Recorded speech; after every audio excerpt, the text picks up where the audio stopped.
할렐루야. 우리 옆에 계신 분과 또 앞뒤에 계신 분과 우리 반갑게 한번 인사하시죠. 반갑습니다. 네, 잘 오셨습니다. 은혜 받으시기 바랍니다. 설에도 큰 축복이 임하기를 바랍니다. 오늘 말씀은 그 데가볼리 그리고 그 데가볼리 안에 있는 거라사라고 하는 도시에 귀신 들린 자 이야기입니다. 예수님이 그 귀신을 쫓아내시고 그 사람을 온전케 하셨다, 이런 내용입니다. 다 여러분들도 아시죠? 예수님이 귀신을 쫓아내신 이야기는 복음서에 보면 여기저기 많이 나오고 있습니다. 이 마가복음에만 해도 앞에 1장에서 나오고 오늘 두 번째 본문인데요. 그런데 1장 말씀을 이렇게 읽어보면 그 배경이 어디냐면 가버나움 회당입니다. 그리고 날짜도 안식일 날이었다, 이렇게 말하고 있습니다. 가버나움 회당 안에서 안식일 날 더러운 귀신을 쫓아내신 겁니다. 그런데 그 내용을 여러분들이 자세히 읽어보면 분명히 귀신 들린 사람은 한 사람인데 그 귀신이 하는 말을 자세히 들어보면요, 우리라고 복수형으로 되어 있습니다. 우리. 그러니까 사람은 한 사람인데 그 사람 안에 여러 귀신들이 모여 있었다라고 그런 말씀이죠. 오늘 우리가 본문 내용도 읽어보면 귀신에 들려서 무덤 사이에 사는 사람은 분명히 한 사람입니다. 그런데 오늘 9절 말씀 여러분들이 보시면은 예수님이 귀신에게 네 이름이 뭐냐 이렇게 물으시니까 그 이름이 군대입니다 하면서 우리가 많음이니다 이렇게 대답을 하죠. 군대라는 말은 헬라어로 레기온이라고 읽는데요, 이 말은 로마 군대에서 쓰는 그런 단어입니다. 오늘날로 얘기한다면 여단 병력 정도 되는 아주 굉장히 많은 숫자의 군인들을 가리키고 있습니다.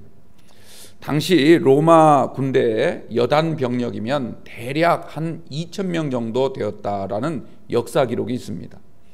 그러니까 오늘 예수님이 귀신을 쫓아냈을 때 그 귀신들이 어디로 들어가냐면 돼지떼에게 들어가죠. 그 돼지떼의 숫자가 대략 2,000 정도 되었더라.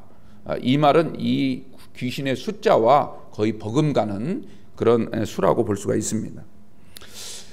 이처럼 예수님은 안식일 날 가버나움 회당 안에 있는 귀신 들린 자, 분명히 그 사람은 유대인입니다. 그 유대인을 깨끗하게 치료해 주셨을 뿐만 아니라 데가볼리에 사는 그 데가볼리 거라사 지방에 있는 무덤 사이에 살던 귀신 들린 자, 이 사람은 분명 이방인입니다. 이 사람도 온전하게 치료해 주셨다. 이것을 마가복음은 우리에게 말씀해 주고 있습니다. 유대인이나 이방인이나 여러분들 이 마가복음에서 왜 귀신 쫓아내는 이야기가 두 번 거듭 우리에게 말씀해 주실까요? 우리 주님은 유대인이든 이방인이든 똑같이 긍휼히 여기시고 자비를 베풀어 주시는 분입니다. 사람의 영혼 속에 파고들어서 우리의 인간성을 파괴시키려고 사탄의 지배를 받게 만드는, 그래서 우리로 하여금 사탄의 지배를 받게 만드려는 그런 귀신들의 역사, 그로 인해서 고통받는 사람이 유대인이든 이방인이든 회당 안에 있든 회당 밖에 있든 안식일 날이든 평일 날이든 주님은 모두를 불쌍히 여기시고 깨끗하게 치료해 주실 뿐만 아니라 그 영혼까지 고쳐 주심으로써 끊어졌던 하나님과의 관계를 다시 회복시켜 주시는 분이 우리 주님이십니다. 오늘 이 사실을 저와 여러분들 꼭 믿게 되기를 주님의 이름으로 축원합니다. 성경을 보면요, 하나님을 대적하는 자, 특별히 사탄에 대해서 여기저기 우리에게 말씀해 주고 있는데요, 그 사탄의 이름은 성경 구절마다 약간씩 다릅니다. 어떤 데는 용이라고도 나와 있고요, 옛뱀 또는 리워야단이라는 이름으로도 소개되어지고 있습니다. 근데 이들은 다 타락한 천사들이고 그 천사장이 누구냐면 루시퍼라고 하는 사탄 이름으로 나와 있습니다. 그 밑에 여러 졸개들이 있는데 그 졸개들을 대략적으로 보면 크게 세 부류로 나눌 수가 있습니다. 하나는 마귀가 있고 하나는 악한 영 또는 악마라고도 하죠. 그리고 또 하나가 귀신입니다. 신약 성경에 보면 이 귀신을 바알세불이라는 이름으로도 소개하고 있습니다. 각자 이들은 다 사탄의 졸개들이지만 맡은 역할은 조금씩 다릅니다. 예를 들자면 마귀는 어떤 일을 하는가? 우리 영혼 속에 파고들어서 우리로 하여금 자꾸 죄를 짓게 만듭니다. 죄를 짓게. 여러분들, 예수님께서 40일 줄이신 다음에 시험을 누구에게 받았냐면 마귀에게 받았죠. 그런데 이 마귀가 뭐라고 합니까? 자꾸 예수님으로 하여금 죄를 짓게 만들죠. 하나님의 말씀을 어기고 죄에 빠지도록 유혹하는, 예수님을 유혹하는 모습을 우리가 볼 수가 있습니다. 또 잘 아시는 것처럼 가룟 유다에게 파고 들어간 자가 누굽니까? 마귀죠. 그래서 이 유다로 하여금 예수님, 스승이신 구세주 예수님을 팔아먹도록 죄로 유도했습니다. 그게 바로 마귀의 짓인 거예요. 여러분들 절대로 이 마귀에 속지 않게 되기를 바랍니다. 이 마귀는 속이는 자인 거예요. 그 다음에 두 번째로 악한 영, 악마라고도 불리는 이 악한 영은 사람의 영혼을 집중적으로 공격해서 결국 그 영혼을 파멸시키는 역할을 합니다. 그들이 가장 흔히 사용하는 방법이 뭐냐면 바로 거짓말인 것이죠. 그래서 이 모든 자들은 다 거짓말하는 자들이에요. 근데 특별히 귀신은 누군가? 귀신은요, 사람의 육신 또는 재물, 그 사람의 인격을 파괴시키는 그런 역할을 맡고 있습니다. 그래서 이 귀신 앞에는 항상 붙는 수식어가 있는데 더럽다라고 하는 단어가 붙어 있습니다. 오늘 말씀에도 보니까 더러운 귀신아 이렇게 말하고 있지 않습니까?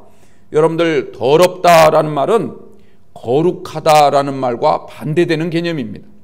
거룩한 성도들에게 자꾸 죄로 오염시키고 그들의 영혼, 그들의 물질, 그들의 육신까지 병들게 해서 결국 그들을 부정하게 만들고 더럽게 만드는 역할을 감당하는 자가 바로 귀신이라, 이렇게 생각하시면 됩니다. 오늘 본문을 보면 귀신 들린 사람이 나옵니다. 귀신에 들렸다라는 말은 귀신에게 사로잡혀 있다라는 뜻입니다. 그러니까 귀신이 시키는 대로 할 수밖에 없는 귀신의 하수인이라, 이런 뜻입니다. 지금 이 사람이 어디에 있습니까? 무덤 사이에 있다고 말하고 있습니다. 여러분들, 무덤은 어떤 곳입니까? 죽은 시신을 묻는 곳이죠. 한마디로 죽은 자들의 거처가 바로 무덤인 것입니다. 영적으로 말한다면요, 육신은 살아있다 할지라도 하나님의 영이 없음으로써 다 죽어있는 그런 사람들, 그걸 바로 무덤과 같은 자라, 이렇게 성경은 말하고 있습니다. 한마디로 하나님 없이 사는 인생을 가리키는 것입니다. 거기에서 귀신에 사로잡혀 하루하루를 귀신이 시키는 대로 살아가고 있는 비참한 인간의 모습을 오늘 배경으로 우리에게 소개하고 있습니다. 오늘 3절에서 5절 말씀을 보면요, 사람들이 그 귀신 들린 자를 쇠사슬로 꽁꽁 묶어 놓았는데 견디지 못한 이 사람 어떻게 합니까? 쇠사슬을 끊어내고 쇠고랑을 깨트리고 밤낮 울부짖으며 몸부림치다가 심지어는 자기 몸을 해치기까지 하고 있습니다. 그런데도 누구 하나 그를 불쌍히 여기지도 않고 돌봐주지도 않고 그에 대한 관심을 전혀 기울이는 사람 하나가 없습니다.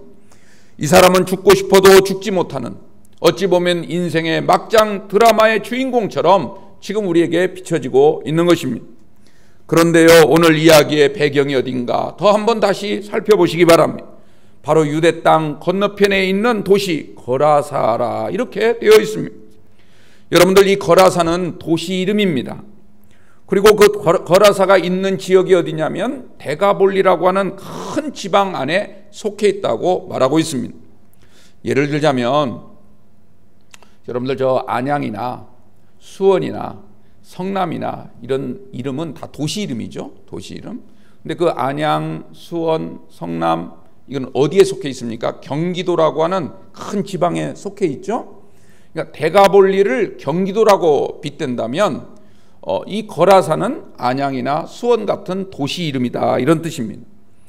데가볼리라고 하는 이 지방은요, 알렉산더라는 위대한 대왕이 있었는데 그 알렉산더 대왕이 헬라화를 하기 위해서 만든 큰 지방입니다. 그곳에 10개의 큰 도시를 건설해서 그 이름을 데가볼리라, 이렇게 지었습니다. 데가볼리라는 말은 데카폴리스라는 뜻입니다. 데카라는 말은 열이란 뜻이에요. 10개. 폴리스는 도시를 말하는 거죠. 10개의 도시로 이루어진 지방이다. 지난번도 한번 말씀드렸는데요. 우리가 그 보카치오가 썼던 피렌체의 유명한 그 보카치오가 쓴 작품이 뭐냐면 데카메론이라는 책이 있습니다. 데카메론. 10명의 남녀가 열흘 동안 10가지의 이야기를 나누는 그런 이야기로 쭉 꾸며져 있는데 정말 재밌습니다. 여러분들 자녀들에게 꼭 한번 소개해 주세요. 책이 얼마나 재밌는지. 10개의 도시로 만들어진 그런 엄청난 헬라화된 도시였다. 그런 지방이었다는 얘기입니다. 그 가운데 거라사가 있었습니다. 여러분들 오늘 20절 말씀을 보십시오. 거기에 뭐라고 되어 있습니까? 귀신 들렸던 자가 고침을 받은 다음에 예수께서 행하신 큰 일을 어디 가서 전파했다고 합니까? 데가볼리에까지 가서 전파했다. 이렇게 말하고 있죠. 그러니까 거라사 도시에만 전한 것이 아니라 다른 10개 도시, 모든 도시 전체에 다니면서 예수님이 행하신 일을 전파했다. 이런 뜻입니다. 자, 여러분들 여기서 중요한 것은요, 이 이야기의 배경이 어딘가라고 하는 것이었죠. 넓게 보면 데가볼리입니다. 가장 헬라화된, 다시 말하자면 오늘식으로 얘기하자면 가장 현대화된 큰 대도시, 로마 문명이 가장 꽃피운 중심지에 지금 있는 것입니다. 거기 거라사가 있습니다. 데가볼리 10개 도시 가운데 가장 크고 가장 화려하고 가장 부유한 사람들이 살아가고 있는 곳이 데가볼리였습니다. 데가볼리는 역사적 기록에 의하면요, 중동의 폼베이라라고 소문날 정도로 어마어마하게 발전된 그런 도시였습니다. 그런데 바로 그곳에 거라사에서 가장 부유한 자 돼지 농장 바로 옆에 죽고 싶어도 죽지 못한 채 하루하루를 어둠의 권세에 붙잡혀 혼자 괴성을 부치르면서 자기 몸을 해치고 있는 연약한 한 사람이 있었다는 얘기입니다. 이는 마치 오늘날 대도시의 숲속에서 모두가 세상 향락에 젖어서 오직 육신적인 것에만 관심을 가지고 사는 그런 세상 한복판에 세상이 채워준 탐욕의 쇠사슬, 그리고 탐욕의 그런 죄악의 쇠고랑, 이것을 차고 있으면서 이것을 끊어내고 싶어도 끊지 못하고 어떻게든 자유의 기쁨을 되찾고 싶지만 또다시 주저앉은 채 파멸과 죽음의 길을 하루하루 재촉하고 있는 현대인의 모습을 말하고 있는 것은 아닌가, 저는 그렇게 생각을 합니다.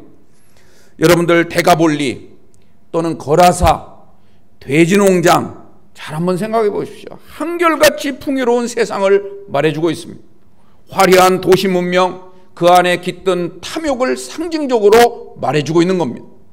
거기에 비해서 무덤이라든지 귀신 들린 자라든지 그를 묶고 있는 쇠사슬과 쇠고랑이라든지 또 바다에 몰사하는 돼지떼들의 모습이라든지 이런 것들은 죽음과 파멸을 상징해주고 있습니다. 전혀 어울리지 않는 그 상반된 그런 두 가지 장면이 것 같지만, 그러나 이것은 아주 긴밀하게 연결된 서로 하나와 같은 그런 장면임을, 그런 상징임을 우리에게 일깨워 주는 줄로 믿습니다.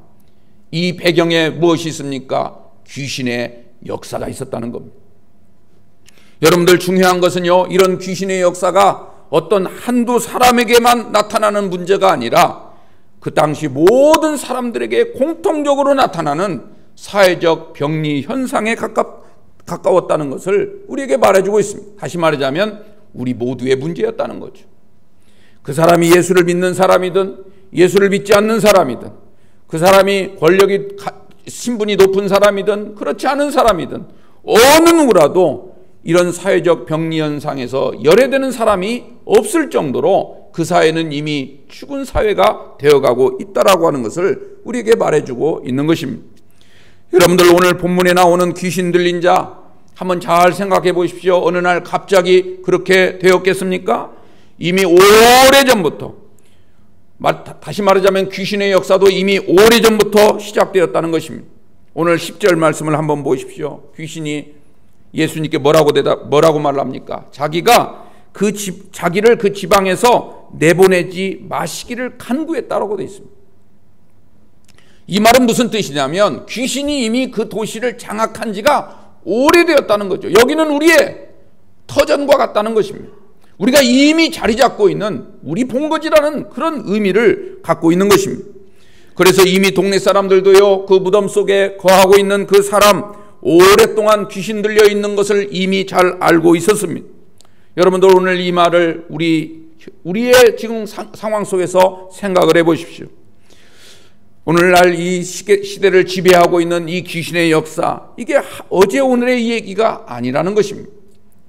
귀신에 사로잡힌 사회의 악한 구조를 오늘 우리에게 보여주고 있습니다. 그것을 만들어낸 영적인 환경이 어땠는가, 이걸 우리에게 지금 말하고 있습니다. 그리고 그 악한 구조 속에서 경험하는 사회학이 얼마나 치명적인가, 얼마나 우리를 비참하게 만드는가.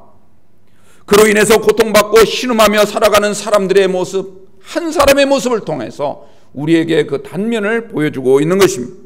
이것이 오늘 우리가 가장 주목해야 할 점이라는 것을 꼭 기억하시고, 오늘 이 말씀을 통해서 우리 안에 깊숙이 침투해 있는 귀신의 역사를 예수의 이름으로 쫓아내는 저와 여러분들, 우리 영광교회 이 땅의 모든 하나님의 교회가 되기를 주님의 이름으로 축원합니다.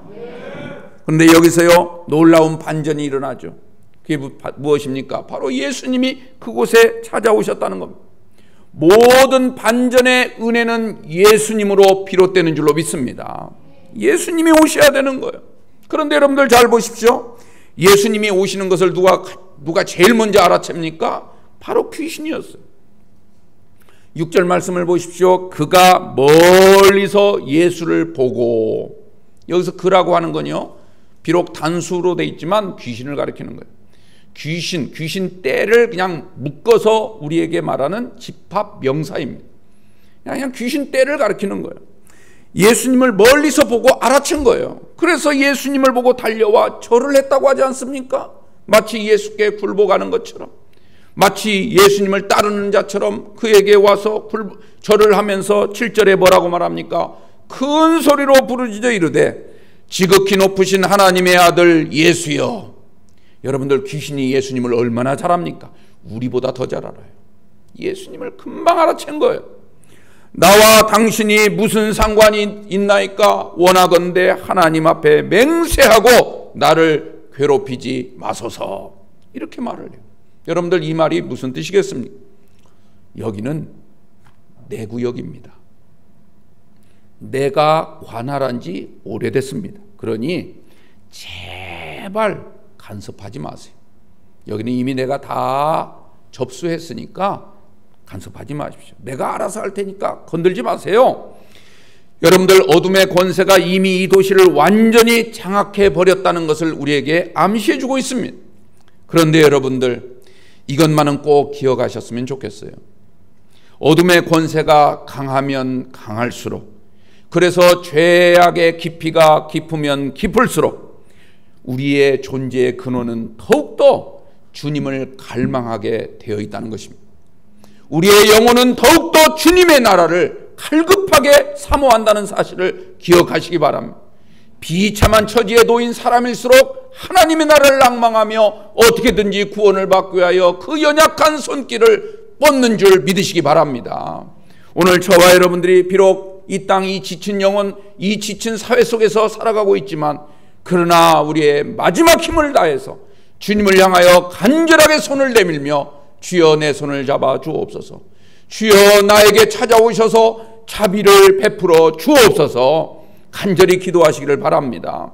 로마서 5장 20절에서 바울은 뭐라고 고백을 합니까? 죄가 더한 곳에 은혜가 더욱 넘치도다 말하고 있지 않습니까? 여러분들, 세상 죄악만 바라보지 마십시오. 이 죄악에서 벗어나지 못하는 자신의 한계를 있는 그대로 고백하고 주님 앞에 도움을 청하시기 바랍니다. 주님은 자비로우시고 은혜로우셔서 우리를 바라보시며 우리의 손길을 결코 뿌리치지 아니하시고 금세 달려오사 우리를 붙잡아 주시고 그 죄악의 깊은 수렁에서 건져주시고 우리를 사로잡고 있는 귀신의 역사를 다 쫓아내시고 우리를 다시 한번 정상인으로 살아갈 수 있도록 은혜를 베풀어 주실 줄로 믿습니다. 1년 넘게 코로나19 이것 때문에 사람들이 지금 많이 지쳐 있죠. 엄청나게 다운되어 있습니다. 뭐 믿는 분들도 이 영적으로 얼마나 다운돼 있습니까? 어떤 분들 얘기 들어보니까 막 우라통이 터진대요. 우라통이. 이 우라통이 터질 수는 있는데 이게 터지면 괜찮은데 터지지 않은 게 문제예요, 사실은. 그럼 이게 계속 안에 쌓이는 거예요. 그래서 울분이 돼요, 울분. 이게 한두 사람이 아니라 집단적인 울분 상태가 오면 그 사회는요, 무지무지하게 두렵습니다, 사실은. 두려운 일이에요. 사람들 정신적 폐해가 아주 극심하다고 합니다. 애들은 애들대로 힘들죠. 학생들 학교 처음에는 안 간다니까 좋아하는 애들도 있었는데요. 요즘에는 애들도 지쳐 있어요. 그 엄마들 얼마나 힘들겠습니까? 집안에 삼식이가 한 명만 있어도 힘들다는데 이건 떼거리로 있는 거예요. 아빠는 안 힘드나요? 아빠도 힘들어요. 아빠도 힘들다고. 요즘에는 할머니 할아버지도 힘듭니다. 할머니 할아버지도 얼마나 전 국민이 집단적인 우울증에 빠진 것 같아요. 심각한 상태입니다.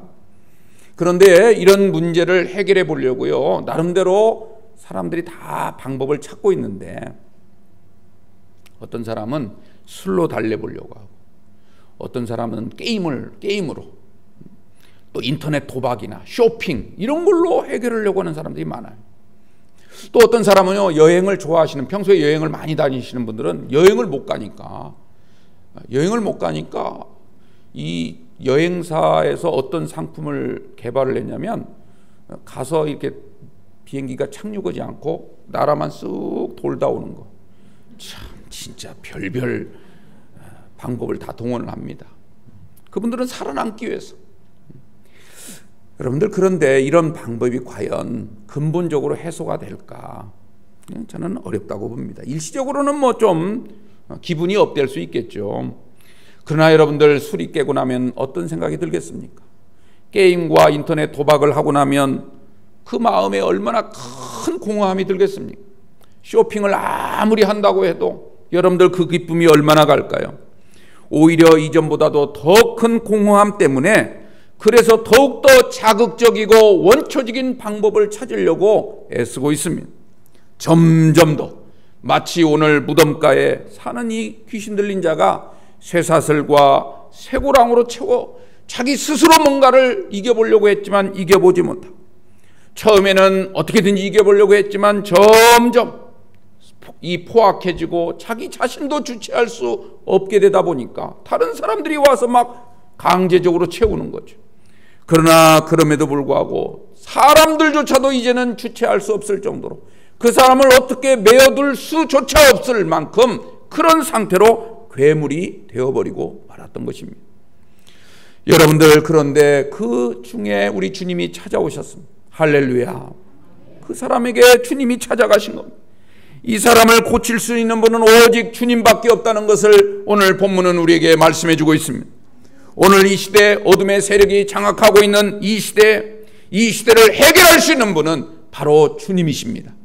주님 말고는 없는 겁니다.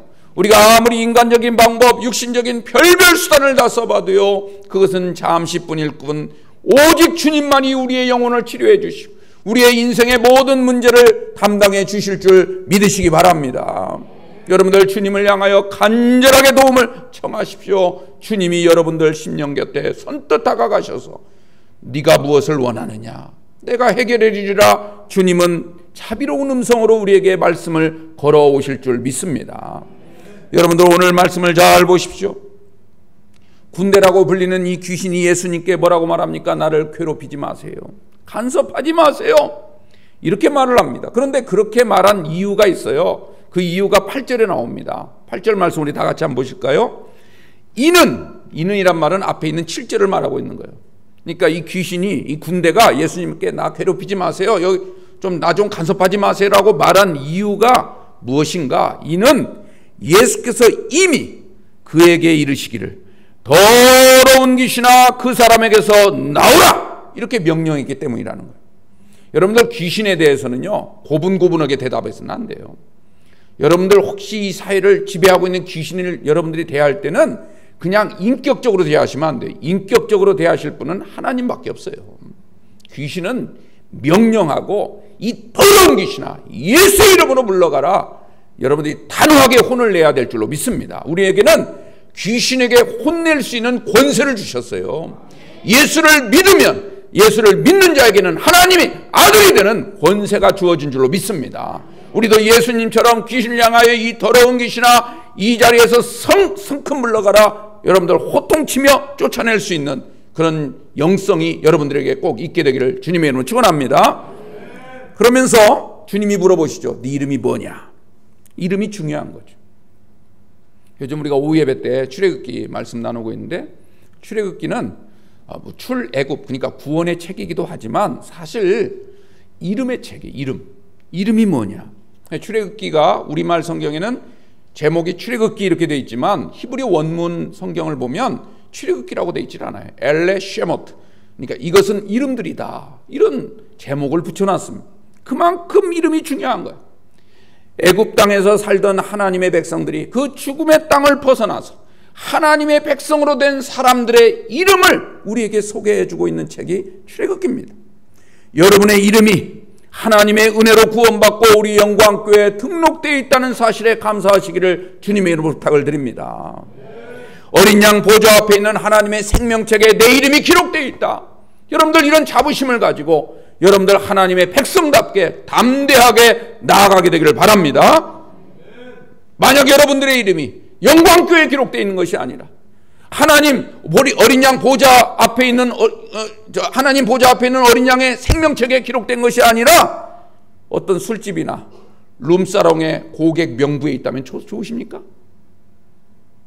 여러분들의 이름이 저 신천지 2단 그들의 비밀 장부 속에 여러분들이 이름이 있다면 어떻게 되겠습니까? 기가 막힌 일 아니겠습니까?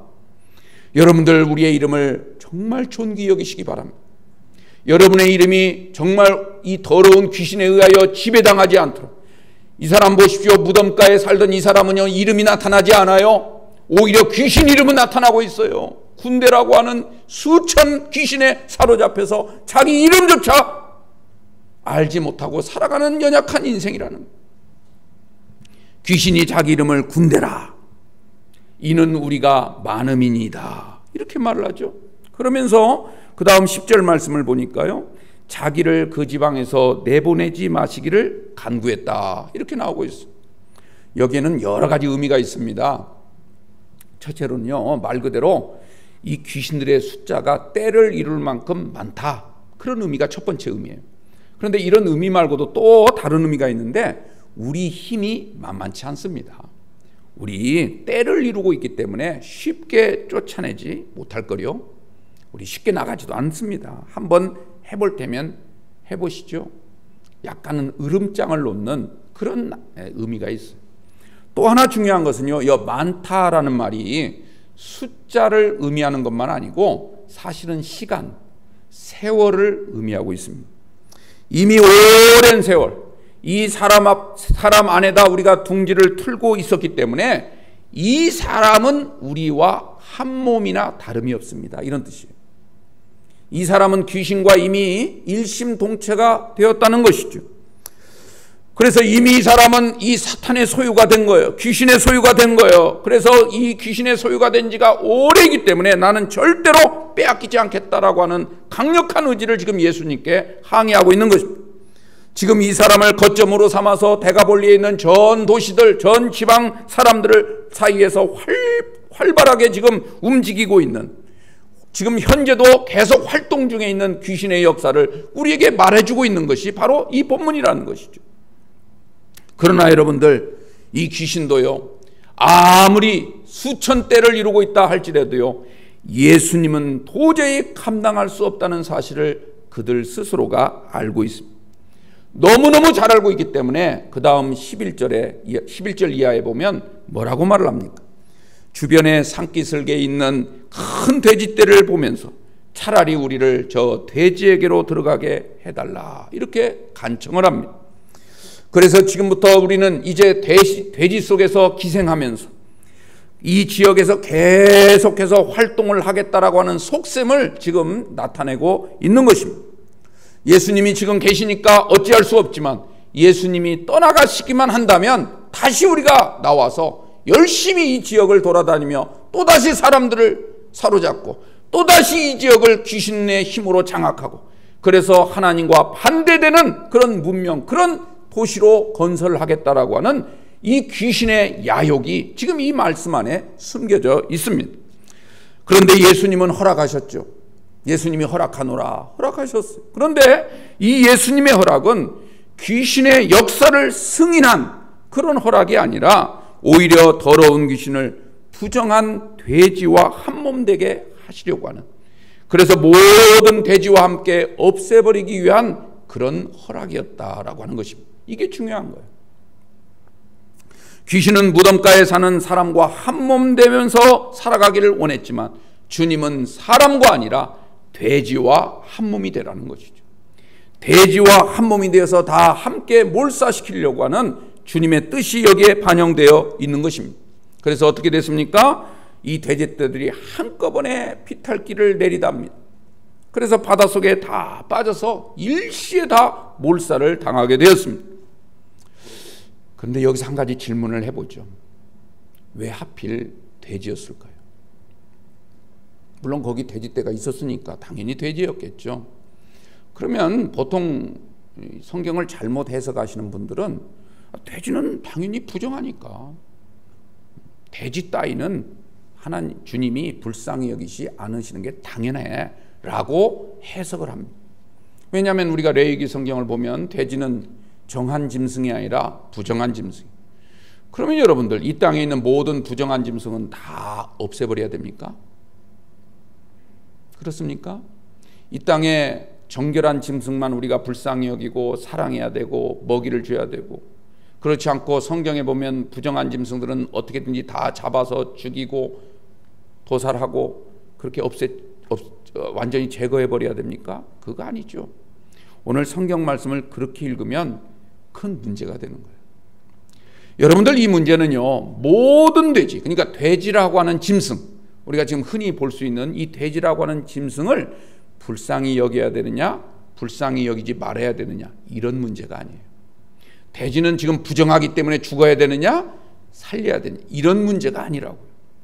여러분들 오늘 본문에 나오는 거라사 산기슭에 사는 돼지 농장, 이 산기슭에 있는 돼지 농장에 지금 살고 있는 돼지들, 이 돼지들이 문제였다는 거죠. 이걸 좀 구분할 줄 알아야 돼요. 모든 돼지를 가리키는 것이 아니라 지금 이 거라사 지방의 돼지 농장에 있는 돼지들, 이 돼지들이 어떤 역할을 하고 있는가, 이것을 우리가 좀 생각해야 된다는 얘기입니다. 여러분들 이게 무슨 얘기입니까? 당시 로마 제국은요, 유대 땅을 점령한 다음에 유대 땅뿐만 아니라 이 대가볼리 모든 지역을 이제 이 군대의 힘으로 통치를 하고 있는데, 거기에 주둔하고 있는 로마 군인뿐만 아니라 수많은 사람들에게 이 돼지 고기를 공급하기 위해서 거기에 돼지 농장을 건설을 했습니다. 그리고 거기에 사는 수많은 사람들에게 돼지고기를 공급하다가 이제는 유대인들에게까지 돼지고기를 먹도록 강요를 하기 시작합니다. 심지어는요, 누가복음 13장 1절의 말씀을 보면 이런 성경 구절이 나와요.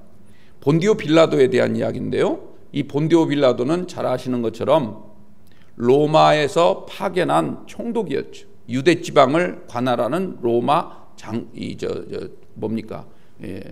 그런 관리였어요. 총독이었습니다.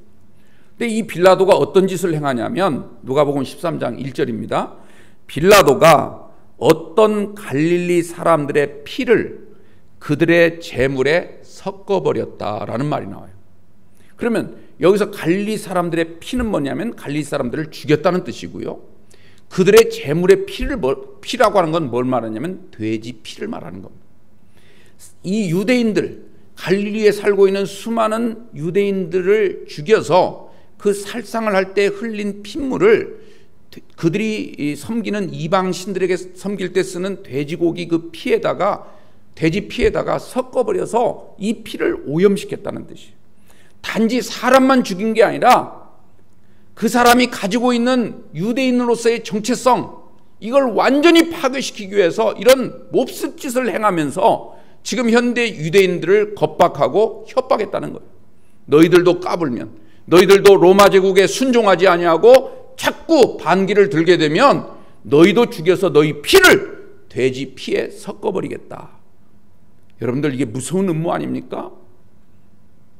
저는 이런 모습을 보면서 오늘 우리의 모습을 자꾸 이렇게 오버랩을 시켜봐요. 어쩜 그렇게 닮은 꼴인가. 이걸 제가 느낄 때가 참 많습니다. 여러분들 이 돼지의 피, 이 유대인들을 부정하게 만드는 이 돼지의 본거지가 바로 이 거라사에 있는 돼지 농장 돼지들이었습니다.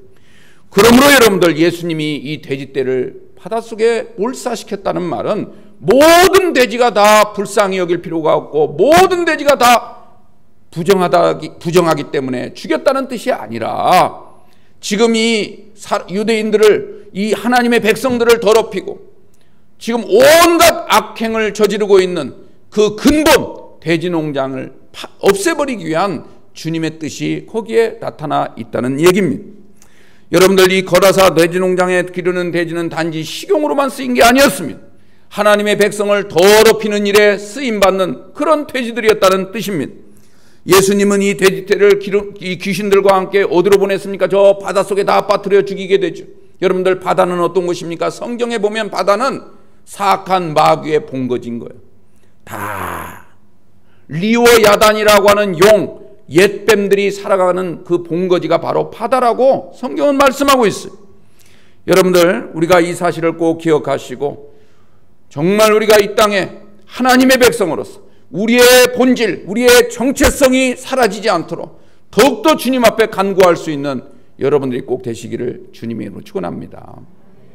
마지막으로요, 한두 가지만 말씀드리고 마치죠. 중요하기 때문에 이 돼지떼들이 몰사하는 이 모습을 본 사람들, 특히 돼지 치는 자들 반응이 어땠는가. 성경을 보면 우리가 읽은 것처럼 처음엔 놀랐죠. 두려워했습니다. 그러나 예수님께 와서 뭐라고 말합니까? 빨리 떠나십시오. 이 지방에서 빨리 떠나기를 간구했다라고 말하고 있습니다. 그들은요, 여러분들 이 귀신 들린 자에 대한 관심이 없습니다. 귀신 들린 자가 고침받았다? 이거 별 관심 없어요. 귀신 들린 자를 긍휼히 여기지도 않고 그들을 고친 예수님의 능력이 얼마나 대단한지에 대한 관심이 없습니다. 오직 관심은 뭡니까? 아이고 내 돼지, 우리 돼지 2,000마리. 오직 돈, 오직 자금, 오직 재물, 여기에만 관심이 있어요. 금전적으로 손실 본 거, 여기에만 관심이 있는 거예요. 이게 세상입니다. 이것이 세상 사람들의 논리, 이것이 불신자들의 논리라는 사실을 우리는 반드시 알아야 돼요. 모든 것을 돈의 논리로, 경제 논리로 이끌어 가려고 하는 거예요. 그래서 사람들의 마음을 사고 사람들을 미혹해 하는 것, 그게 이 세상의 본질이라는 사실을 우리는 절대로 잊어서는 안 될 줄로 믿습니다. 요즘 여러분들 코로나 블루라고 하죠. 얼마나 우울하면 그런 별명이 붙었겠어요.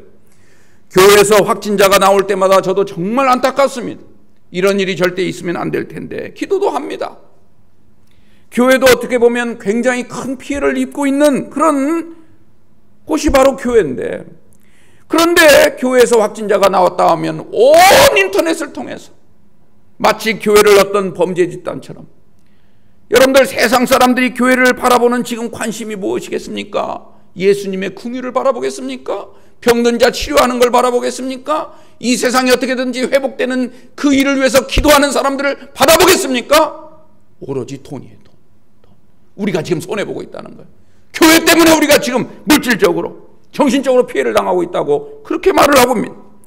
영혼 치료나 사람들을 긍휼히 여기는 마음이나 그동안 교회가 사회적으로 얼마나 또 좋은 일들, 많은 일을 행하는지에 대해서는 깡그리 잃어버린 채 오로지 돈.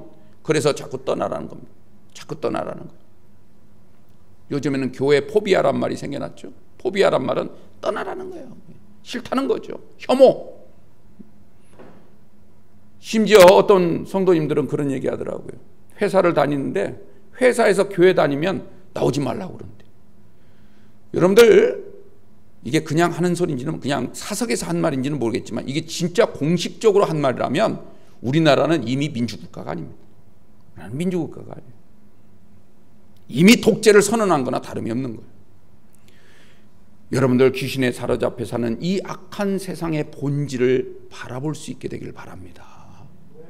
물론 우리가 조심해야죠. 세상 사람들이 바라보는 이 눈들을 우리가 그걸 자꾸 너무 안타깝게만 생각할 것이 아니라 우리 스스로가 진짜 조심을 해야 됩니다. 그러나 세상의 본질은 어떤 모습인가, 이걸 우리가 깊이 들여다보는 영안이 있어야 될 줄로 믿습니다. 끝으로요, 오늘 이 귀신 들렸다가 나은 사람 한번 보십시오. 예수님이 그에게 뭐라고 말합니까? 빨리 집으로 가서, 집이라는 단어가 나와요. 빨리 집으로 가서 예수님이 너에게 행하신 큰일, 어떻게 큰일을 행하셨는지 그것을 알려줘라. 전하여라. 예수님의 능력을 전하라고. 너와 네 집이 구원받을 수 있도록 가족들에게 가서 빨리 알리라고 말씀을 하십니다. 그런데 이 귀신 들렸다 고침받은 사람 어떻게 했습니까? 집에만 간 것이 아니라 거라사만이 아니라 대가볼리 10개의 도시를 다 돌아다니면서 예수님이 얼마나 큰 일을 행하셨는지, 어떻게 나를 고쳐주시고 어떻게 하나님의 은혜를 입게 되었는지에 대해서 소상하게 전파하였다라고 말씀을 하며 오늘 말씀을 맺고 있습니다. 여러분들, 우리가 정말 이 악한 세상에서 귀신에 사로잡히지 않고 살게 되기를 바랍니다. 그러기 위해서는 우리가 더욱더 주님을 갈망하십시오. 더욱더 말씀을 묵상하십시오. 어떻게 해야 우리 삶이 회복될 수 있는지, 어떻게 해야 오늘 시대의 문제를 극복해낼 수 있는지를 말씀을 통하여 얻게 되시기를 주님의 이름으로 축원합니다. 그리고 여러분들이 경험한 그 신비한 은혜, 하나님의 역사를 여러분들 가정뿐만 아니라 우리가 사는 동네, 더 나아가서는 모든 지방에까지 열심히 다니며 예수를 증거하는 증인의 삶을 살아가시기를 주님의 이름으로 축원합니다. 오늘 이 말씀은 오늘 우리에게 이것을 당부하고 있는 거예요. 이것을 통해서 하나님의 나라가 다시 한번 놀랍게 회복되어지고 우리 가운데 신령한 은혜가 날마다 샘솟듯 솟아나게 될 줄로 믿습니다. 이 은혜로 여러분들 하루하루를 기쁘게 즐겁게 사시고 우리 가운데 두려움과 그런 불안한 여러 가지 상황 속에서도 마치 무덤 사이에 사는 쇠고랑과 쇠사슬에 묶인 사람처럼 살았다 할지라도 담대하게 예수의 이름으로 끊어버리고 다시 한번 세상을 향하여 하나님의 거룩한 자녀로서 진정한 영적 자유인으로서 참된 삶을 살아갈 수 있는 여러분들이 꼭 되시기를 주님의 이름으로 축원드립니다. 네, 기도하겠습니다. 좋으신 아버지 감사합니다. 오늘도 저희들을 사랑하사 귀한